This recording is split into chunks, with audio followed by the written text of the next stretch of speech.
let's continue that of the country's total population, 59% live in the Flemish region and speaks Dutch language. Flemish region में रहते हैं 59%, Dutch language बोलते हैं. And second Wallonia. Second another 40% people live in Wallonia region or speak French, and remaining 1% of the Belgians speak French. Means कि जो 3 areas में divided किया गया है. फ्लेमिश में डच लैंग्वेज बोली जाती है, 59% पीपल्स वहाँ रहते हैं. वलोनिया में फ्रेंच लैंग्वेज बोली जाती है, 40% पीपल रहते हैं. और बेल्जियन में जर्मन लैंग्वेज बोली जाती है और only 1% people live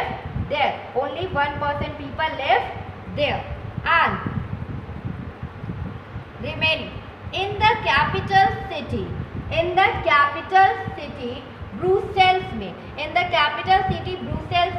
80% people speak French. 80% people कौन सी लैंग्वेज बोलते हैं? फ्रेंच लैंग्वेज बोलते हैं. while 20% are Dutch speaking. 20% people कौन सी लैंग्वेज बोलते हैं? डच लैंग्वेज बोलते हैं. जो कैपिटल ब्रुसेल्स में है 80% फ्रेंच लैंग्वेज बोलते हैं एंड 20% कौन सी लैंग्वेज बोलते हैं? डच स्पीकिंग लैंग्वेज बोलते हैं, Dutch language. And the minority French speaking community. जो द माइनॉरिटी है French speaking community was relatively rich and powerful. जो माइनॉरिटीज कम्युनिटी है वहाँ पर, जो फ्रेंच स्पीकिंग है, जो फ्रेंच बोलते हैं, उनकी जो माइनॉरिटीज कम्युनिटी है दैट वो रिलेटिवली बहुत ज़्यादा ही रिच है और बहुत ज़्यादा ही पावरफुल है. बहुत ज़्यादा ही रिच है और बहुत ज़्यादा ही वो लोग पावरफुल है. And this was resented by the Dutch speaking community.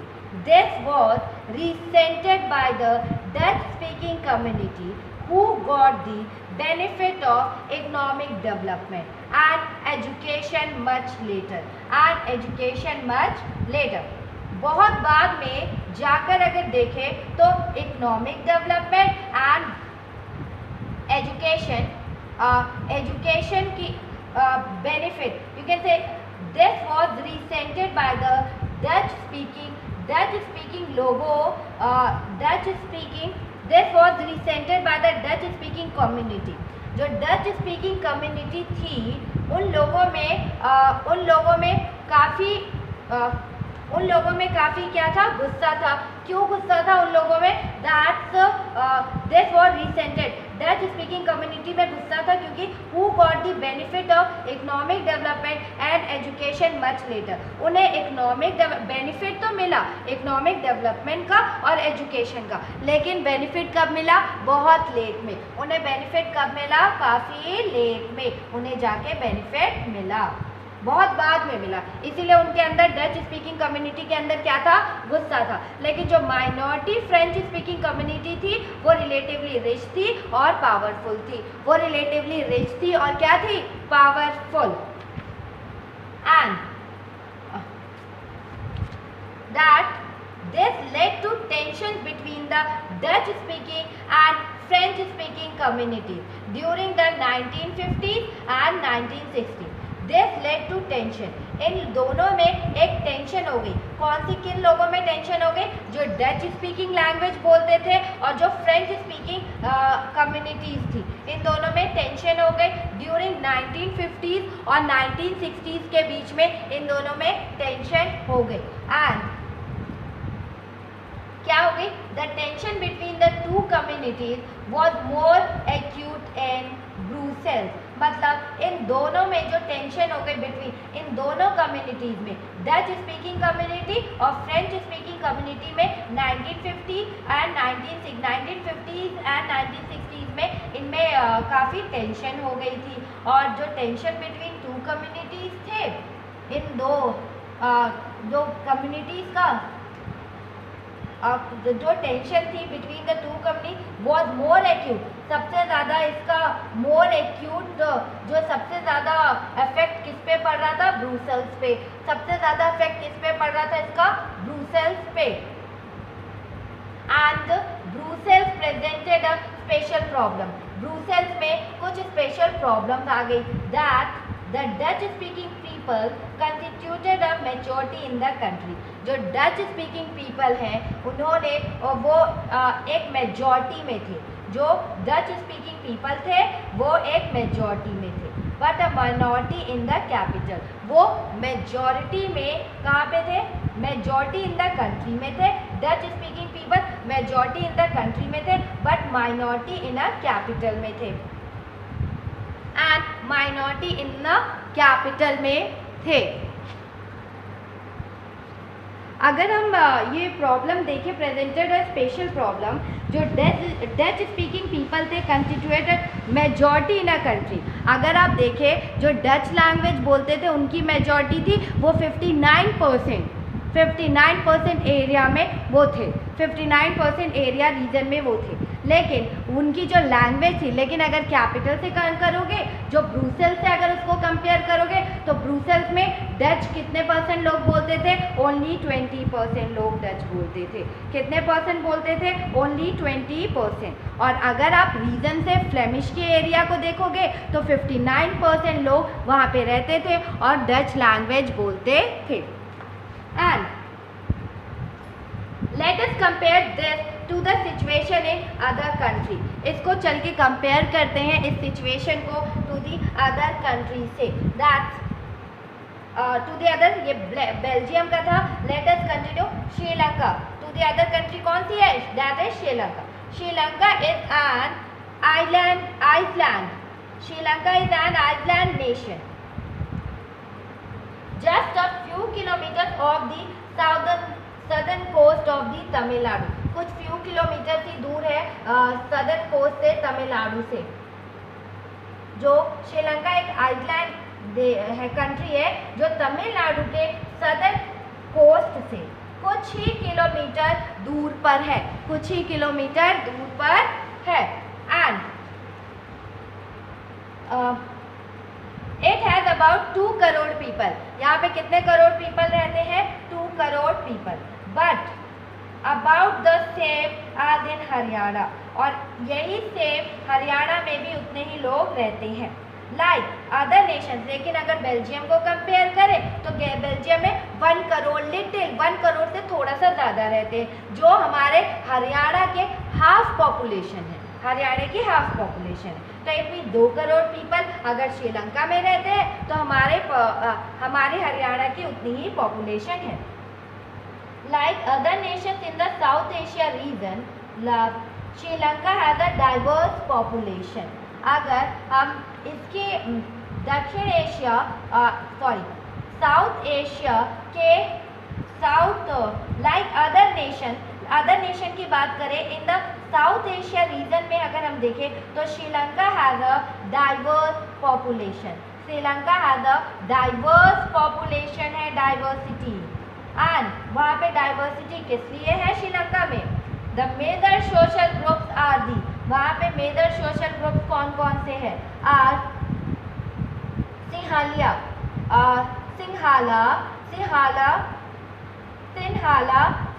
Speaker, सिंहाला कितने लोग बोलते हैं, सोशल ग्रुप कौन कौन से हैं, पहला सोशल ग्रुप सिंहाला है जो 74% लोग बोलते हैं, सेकंड तमिल स्पीकर है जो 18% लोग बोलते हैं, एंड अमंग तमिल्स में भी उनको 2 ग्रुप्स में बांटा गया है, that is Tamil natives of the country are called Sri Lanka Tamil and the rest who forefathers came from India as plantation works during colonial period are called Indian Tamils.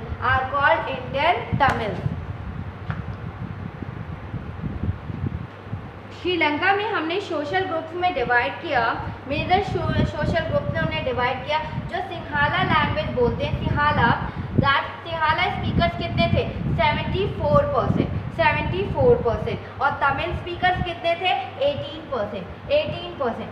Among Tamil there are 2 सब groups. Among Tamils में अगर आप देखें तो 2 सब groups थे, 2 सब groups थे।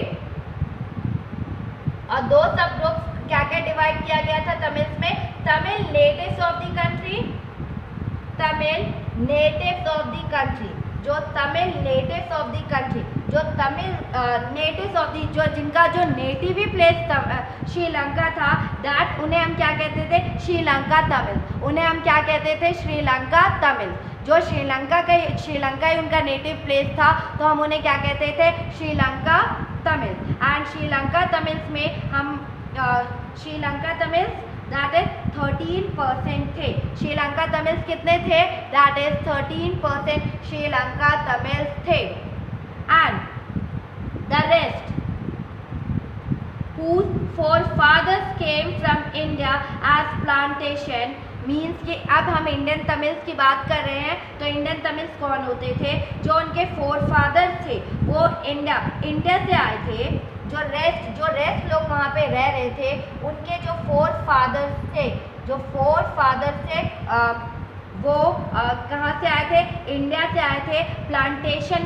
प्लांटेशन वर्कर्स ड्यूरिंग, मतलब ब्रिटिशर्स के पीरियड में वो प्लांटेशन का काम यहाँ करने आए थे, इसीलिए उन्हें इंडियन तमिल्स कहते हैं। That's called Indian Tamil. मतलब वो बगानों में, गार्डन में काम करने के लिए भारत से लाए गए थे। भारत से 4 हेड्स के की संतानों को यहाँ पे वर्कर्स को लेकर आया गया था, फोरफादर्स को लेकर आया गया था, और मतलब ब्रिटिशर्स लेकर आए थे, तो दैट्स कॉल्ड, और यहीं पे वो सेटल हो गए, तो उन्हें हम इंडियन तमिल्स कहते हैं। इंडियन तमिल्स कहते हैं। And you can see on this map also, and as you can see from the map में आप देख सकते हैं Sri Lankan Tamils are concentrated in the north and east of the country.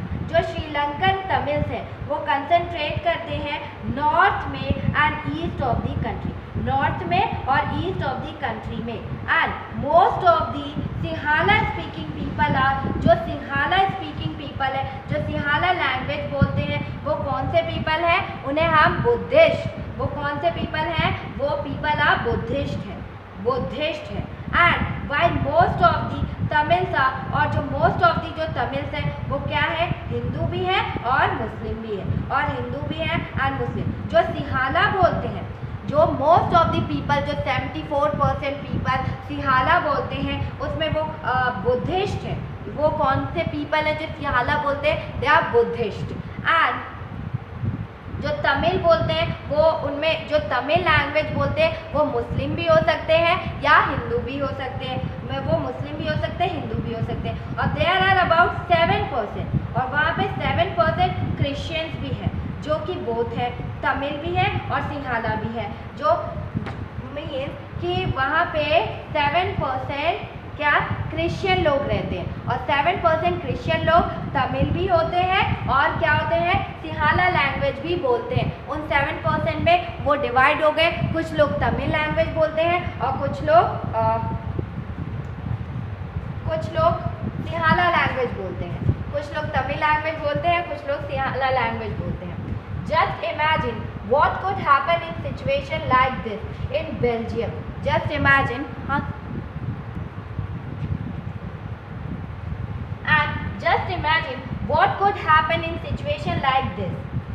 Just आप इमेजिन करिए कि ऐसी सिचुएशन में मतलब क्या हो सकता है?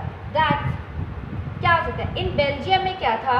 Dutch community would take advantage of its numeric majority and force its will on the French and German speaking population। Means कि अगर हम बेल्जियम की बात करें तो डच स्पीकिंग जो डच कम्युनिटी थी वो 59% थी। जो डच कम्युनिटी थी वो 59% थी, वो मेजॉरिटी में थी। और वो फ्रेंच और जर्मन स्पीकिंग, फ्रेंच 40% थी और जर्मन स्पीकिंग कितने थे? 1% थे। तो इन पे वो क्या कर सकती थी? वो मेजॉरिटी में पीपल जब रहते तो उन पे वो क्या कर सकते हैं? पुश कर सकते हैं या अपनी बात को फोर्स कर सकते हैं। हमेशा वो अपनी इच्छाओं को थोप सकते थे, फोर्स कर सकते थे। एंड अगर this would push the conflict among communities further, ये जो कॉन्फ्लिक्ट ये इसी के कारण जब डच मेजॉरिटी में थी, इसी के कारण क्या हुआ, कॉन्फ्लिक्ट्स आ गए। इसी के कारण क्या प्रॉब्लम आने लग गए, कॉन्फ्लिक्ट्स आ गए। इसी के कारण कौन सी प्रॉब्लम आने लग गई थी, कॉन्फ्लिक्ट्स की प्रॉब्लम आने लग गई थी। and you can say this could lead to a very messy participation of the country. This could lead to a very messy participation of the country. इसके कारण बहुत मेसी पार्टिसिपेशन हो गया था कंट्रीज में, काफ़ी इनके बीच में लड़ाइयाँ और बढ़ सकती थी। मीन्स कि इनके बीच में लड़ाइयाँ और बढ़ सकती थी। Both the sides would claim control over Brussels, मतलब संभव था कि इस देश में बढ़ जाता, मतलब यू कैन से ये ब्रुसेल्स पर ये जो डच था और जो फ्रेंच थे, ये ब्रुसेल्स पे अपना कब्जा करना चाहते थे। ये दोनों कम्युनिटीज में कॉन्फ्लिक्ट होने लग गया और this would lead to a very messy participation होने लग गया इनका कंट्री पे। और बोथ साइड वुड क्लेम, ये दोनों साइड क्लेम कर रहे थे ब्रुसेल पर अपना कब्जा। दोनों साइड कौन कौन से, डच और फ्रेंच क्लेम कर रहे थे ब्रुसेल पर अपना कब्जा। और श्रीलंका की अगर बात करें, ये बेल्जियम की बात थी। श्रीलंका का देखें, the Sinhala community enjoyed an even bigger majority. Sinhala community 74% है, ये बिगर मेजॉरिटी में है। And could impose its will on it, वो अपना मतलब अपनी चीज़ों को पूरे एंटायर ऑफ द कंट्री पे थोप सकती थी। अपनी बात बनाने के लिए वो लोगों पर अपनी मनमानी चला सकते थे। अगर हम सिहाला की बात करें, क्योंकि वो 74% थे। And now let us look at what happened in both these countries. चलिए आगे देखते हैं कि इन दोनों कंट्रीज में क्या हुआ।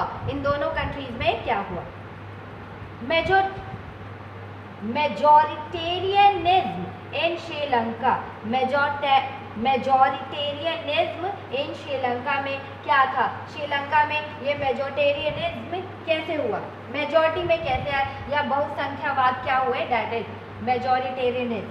एंड मेजॉरिटेरियनिज्म क्या होता है? That is a belief that the majority community should be able to rule a country in whichever way it wants, by disregarding the wishes and needs of the minority. Majoritarianism में क्या होता है कि मतलब believe किया जाता है कि जो मेजॉरिटी ऑफ कम्युनिटी होती है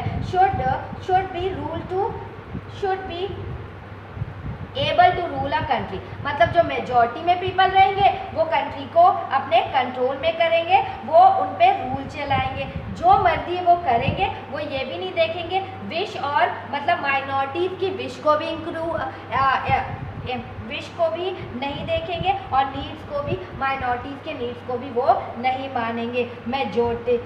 मेजॉरिटेरियनिज्म में ये बात मानी जाती है, बिलीव किया जाता है। लाइक अगर हम बेल्जियम की बात करें तो डच कम्युनिटी यही काम करेगी, एंड अगर हम श्रीलंका की बात करें तो सिहाला कम्युनिटी भी यही काम करेगी। And Sri Lanka emerge as an independent country in 1948। जो श्रीलंका एक मतलब इंडिपेंडेंट कंट्री कब बनी थी? 1948 में वो इंडिपेंडेंट कंट्री बनी। The leaders of the Sinhala community, जो लीडर थे सिहाला कम्युनिटी के, sought to secure dominance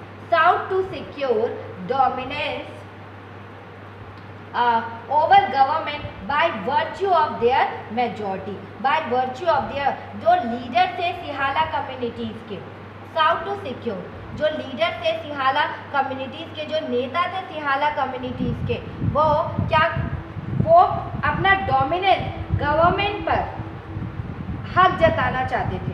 वो गवर्नमेंट पे क्या करना चाहते थे? वो गवर्नमेंट पे अपना हक जताना चाहते थे। मीन्स वो गवर्नमेंट पर, क्योंकि वो मेजॉरिटी में थे तो वो अपनी पूरे मतलब पूरी कंट्री में अपना हक जताना चाहते थे। Sinhala as a result the democratically elected government adopted a series of majoritarian measures to establish सिंहाला supremacy। मतलब क्या रिजल्ट इसका निकला, जो डेमोक्रेटिक सिंहाला जो थी, सिंहाला ने क्या करने की कोशिश की थी, सिंहाला ने as a result democratically elected जो गवर्नमेंट थी, डेमोक्रेटिकली इलेक्टेड गवर्नमेंट ने एक एडॉप्ट किया, एक सीरीज को एडॉप्ट किया। वो सीरीज कौन सी थी, मेजोरिटेरियन की सीरीज थी। वो सीरीज कौन सी थी, majoritarian measures to establish Sinhala supremacy. और मतलब सिंहाला को स्टैब्लिश करने के लिए उन्होंने क्या किया, सिंहाला को स्टैब्लिश करने के लिए एज अ रिजल्ट डेमोक्रेटिकली वहाँ पे इलेक्ट हुए गवर्नमेंट, और डेमोक्रेटिकली गवर्नमेंट इलेक्ट हुए तो उन्होंने एक एडॉप्ट कर ली सीरीज को मेजोरिटेरियन। और मेजोरिटेरियन मीन्स वो सीरीज क्या थी, जो भी पीपल मेजॉरिटी में रहेंगे वही उन्हीं की यहाँ पे सुप्रीमेसी होगी, उन्हीं की बात मानी जाएगी, वही गवर्नमेंट में आएंगे। एंड इन 1956 में क्या हुआ कि 1956 में an act was passed to recognize Sinhala as the only official language, thus disregarding Tamil. और 1956 में एक एक्ट को पास किया गया और कहा गया कि सिंहाला आज से यहाँ की ऑफिशियल लैंग्वेज है। क्या कहा गया, सिंहाला यहाँ की ऑफिशियल लैंग्वेज है। सिंहाला को हम ऑफिशियल लैंग्वेज आज से मानते हैं। और उन्होंने डिसरिगार्डिंग तमिल को बिल्कुल दरकिनार कर दिया, तमिल को हटा दिया और इनको बोल दिया, क्योंकि ये मेजॉरिटी में थे। The government followed preferential policy। Government क्या फॉलो करती थी, preferential policies that favor Sinhala applicant for university position and government job। Means जो गवर्नमेंट है वो क्या फॉलो करती थी, मीन्स यूनिवर्सिटी और गवर्नमेंट नौकरी में, गवर्नमेंट जॉब्स में सिंहाला को मतलब सिंहाला को प्रेफरेंस दी जाने लग गई, प्रेफरेंस देने की नीति चली, प्रेफरेंस देने की नीति चली। यू कैन से कि जो गवर्नमेंट थी उन्होंने फॉलो किया, प्रेफरेंशियल पॉलिसीज बनाई। प्रेफरेंशियल पॉलिसी मतलब प्रेफरेंस देना, और वो किनको प्रेफरेंस दे रहे थे, किन एप्लीकेंट्स को, सिंहाला एप्लीकेंट्स को वो प्रेफरेंस दे रहे थे। कहाँ, यूनिवर्सिटी पोजीशंस में एंड गवर्नमेंट जॉब्स में, यूनिवर्सिटी पोजीशंस में एंड गवर्नमेंट जॉब्स में वो उनको प्रेफरेंस दे रहे थे। First preference, a new constitution stipulated that the state shall protect and foster Buddhism। State shall protect and foster Buddhism। जो सिंहाला बोलते थे 74%, वो उनमें सबसे ज़्यादा नंबर ऑफ पीपल कौन से थे, बुद्धिज्म के थे, बुद्धिज्म।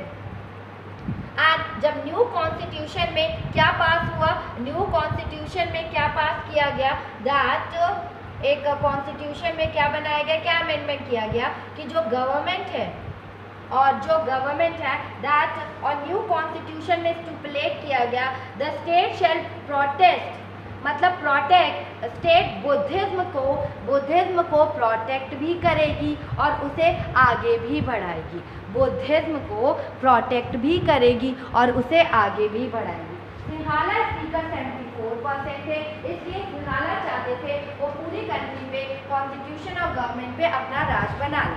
तो कॉन्स्टिट्यूशन और गवर्नमेंट में चेंजेस होने लग गए, उन्हें प्रेफरेंस मिलने लग गई और 1956 को ये ऑफिशियल लैंग्वेज में आ गया कि 74% है सिंहाला, ये मेजॉरिटी में है, तो इसीलिए ऑफिशियल लैंग्वेज कौन सी हो गई, सिंहाला, और तमिल स्पीकर्स को बिल्कुल इग्नोर कर दिया गया। और उसके बाद भी इनको प्रेफरेंस दी जाने लग गई। फर्स्ट इनके एप्लीकेंट्स को प्रेफरेंस मिलने लग गई। इनके एप्लीकेंट्स कौन थे, मोस्ट ऑफ द पीपल जिनमें बुद्धिज्म थे, इनके प्रेफरेंस मिलने लग गई कि यूनिवर्सिटी में इन्हीं को एडमिशन दिया जाए और गवर्नमेंट जॉब्स में भी इन्हीं को प्रेफरेंस दी जाए जॉब के लिए।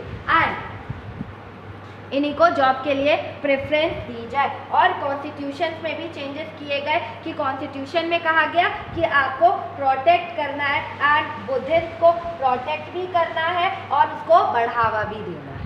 प्रोटेक्ट भी करना है बुद्धिज्म को और आपको उस रिलीजन को क्या करना है, बढ़ावा भी देना है। And all these government measures coming one after the other, ये जो गवर्नमेंट मेजर्स थे वो एक के बाद आ रहे थे। गवर्नमेंट जो मेजर्स थे वो एक के बाद आ रहे थे।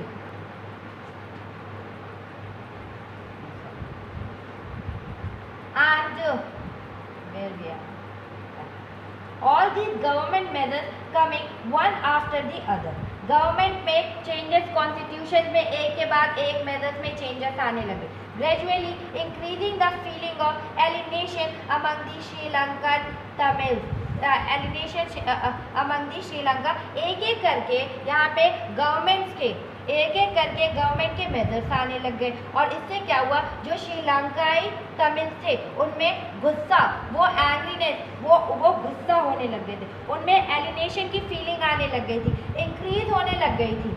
एंड और मतलब कि उन्हें क्या फील होने लग गया था, एक तो जो गवर्नमेंट मेजर्स कर रही थी, एक के बाद एक चेंजेस कर रही थी, तो उनमें एक फीलिंग आ रही थी, ग्रेजुअली इंक्रीज उनमें एक फीलिंग आ रही थी कि उनको बिल्कुल अलग कर दिया है। वो श्रीलंकाई तमिल थे, वहीं के वो तमिल थे, दैट इज नेटिव प्लेस था उनका, लेकिन उनको ऐसा लग रहा था उनको श्रीलंका से बिल्कुल अलग कर दिया गया है। श्रीलंका से उनको क्या कर दिया गया है, श्रीलंका से बिल्कुल उन्हें अलग डिफरेंटली कर दिया गया है।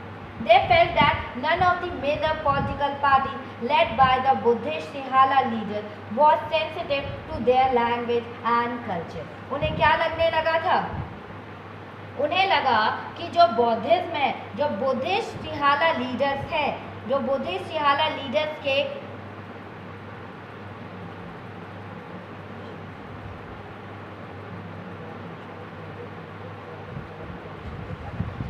कि उन्हें क्या लगा, दे फेल्ट दैट, कोई भी उन्हें ये लगा कि none of the major political, जितने भी मेजर पॉलिटिकल पार्टीज थी लेड बाय, सब बुद्धिस्ट सिंहाला लीडर्स को मान रही थी, उनके लैंग्वेजेस को फॉलो कर रही थी, उनके कल्चर्स को, वो सेंसिटिव टू देयर, वो उनके लैंग्वेजेस को, उनके कल्चर्स को फॉलो कर रही थी और उन्हें कुछ भी नहीं दिख रहा था।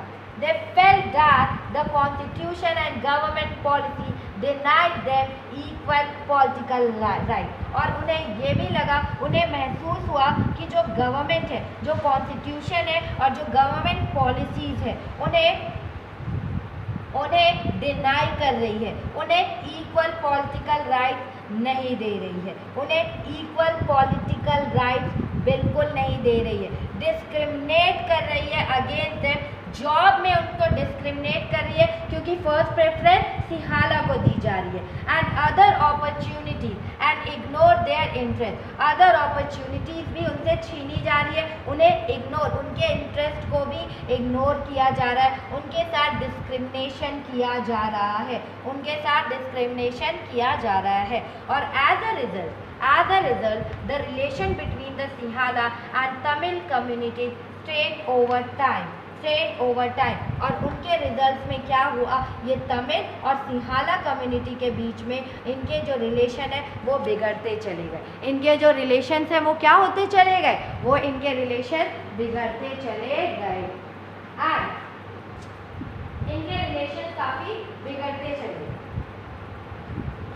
क्योंकि जो श्रीलंकन तमिल थे उनको क्या लग रहा था, उनको पूरी तरह से इग्नोर किया जा रहा है, उनका कॉन्स्टिट्यूशन और जो गवर्नमेंट पॉलिसीज़ है डिनाइड है, उनको वो इक्वल पॉलिटिकल राइट्स भी नहीं दिए जा रहे, उनके साथ भेदभाव किया जा रहा है जॉब में और अदर अपॉर्चुनिटीज़ भी उन्हें प्रोवाइड नहीं की जा रही है, एंड उनको इग्नोर, उनके इंटरेस्ट को भी इग्नोर किया जा रहा है। As a result the relation, जो इनके रिलेशन थे सिंहाला और जो तमिल कम्युनिटीज़ के जो रिलेशन थे वो बिगड़ते ही जा रहे थे, वो रिलेशन क्या हो रहे थे, वो बिगड़ते जा रहे थे, एंड वो रिलेशंस उनके बिगड़ते हुए जा रहे थे। Then after that the Sri Lankan Tamil, जो श्रीलंकन तमिल थे launched parties and struggle for the recognisation of Tamil as a official language. जो श्रीलंकाई तमिल थे उन्होंने क्या किया, कुछ पॉलिटिकल पार्टीज को उन्होंने लॉन्च किया, बनाया, और उन्होंने वो स्ट्रगल करने लग गए कि तमिल को ऑफिशियल लैंग्वेज बनाया जाए, तमिल को ऑफिशियल लैंग्वेज बनाया जाए। For regional autonomy and equality of opportunity in securing education and job। और उन्होंने कहा कि जो रीजनल ऑटोनॉमी, उन्होंने कहा कि ये जो ऑटोनॉमी सिहाला को दे दी गई है, ये ऑटोनॉमी ना दी जाए, that for regional autonomy and equality of, मतलब हर जगह एक इक्वालिटी दी जाए, अपॉर्चुनिटी दी जाए, सिक्योरिंग एजुकेशन और जॉब्स में उन्हें भी बिल्कुल इक्वली पार्टिसिपेट करने दिया जाए। क्या दिया जाए? इक्वली पार्टिसिपेट करने दिया जाए। और जो उनके रीजनल ऑटोनॉमी थे, वो जो 74% थे, दैट रीजनल ऑटोनॉमी, इनको भी बढ़ने दिया जाए। मीन्स कि इनको भी पॉलिटिकल पार्टीज में आने दिया जाए, पॉलिटिकल में इक्वल अपॉर्चुनिटीज दी जाए, और सिक्योरिंग एजुकेशन और जॉब्स भी इन्हें भी प्रोवाइड किया जाए। ये श्रीलंका तमिल कह रहे थे। But their demand for more autonomy to provinces populated by the Tamil was repeatedly denied. और क्या हुआ, उनकी जो डिमांड थी वो क्या हुआ, लेकिन जो तमिल की पॉपुलेशन वाले एरिया थे, जो तमिल की उनकी जो मतलब जहाँ पे तमिल ज़्यादा सेटल थे, उस एरिया को अक्सर इग्नोर किया जाने लगा। जहाँ पे तमिल ज़्यादा सेटल थे, उस एरिया को क्या किया जाने लगा, इग्नोर किया जाने लगा। बट उनकी डिमांड को इग्नोर किया जाने लगा। ऑटोनॉमी, जो उनकी ऑटोनॉमी टू प्रोविनेंस, जहाँ वो पॉपुलेटेड तमिल थे, वहाँ पे उनकी बातों को टोटली इग्नोर किया जा रहा था, रिजेक्ट किया जा रहा था। बाय 1980 सेवरल जो 1980s थी, 1980s several political organization were formed demanding an independent Tamil Eelam state in northern and eastern part of Sri Lanka। क्या हुआ 1980s में क्या हुआ था कि जो नॉर्दर्न एंड ईस्टर्न पार्ट थे, जो नॉर्दर्न और जो ईस्टर्न पार्ट थे श्रीलंका में, नॉर्दर्न एंड ईस्टर्न पार्ट जो श्रीलंका में थे, वो क्या कह रहे थे, हमें इंडिपेंडेंट तमिल ईलम, वो इंडिपेंडेंट तमिल ईलम बनाने की मांग को लेकर अनेक राजनीतिक संगठन बने। मीन्स कि 1980s में सर्वल पॉलिटिकल ऑर्गेनाइजेशंस बने। 1980 में क्या हुआ, सेवरल पॉलिटिकल ऑर्गेनाइजेशन फॉर्म हुए। और सेवरल पॉलिटिकल ऑर्गेनाइजेशन को क्यों फॉर्म किया गया उन्होंने, और वो जब फॉर्म हुए तो उन्होंने क्या डिमांड रखी, उन्होंने डिमांड करना स्टार्ट कर दिया, डिमांडिंग है इंडिपेंडेंट तमिल ईलम, इंडिपेंडेंट तमिल ईलम। उन्हें एक इंडिपेंडेंट तमिल ईलम चाहिए था, एक स्टेट चाहिए था, और कहाँ चाहिए था, in northern and eastern part of Sri Lanka में। ये कहाँ हो रहा था, northern and eastern part of Sri Lanka में ये चीज़ें हो रही थी। That northern and eastern part of Sri Lanka में ये चीज़ें हो रही थी।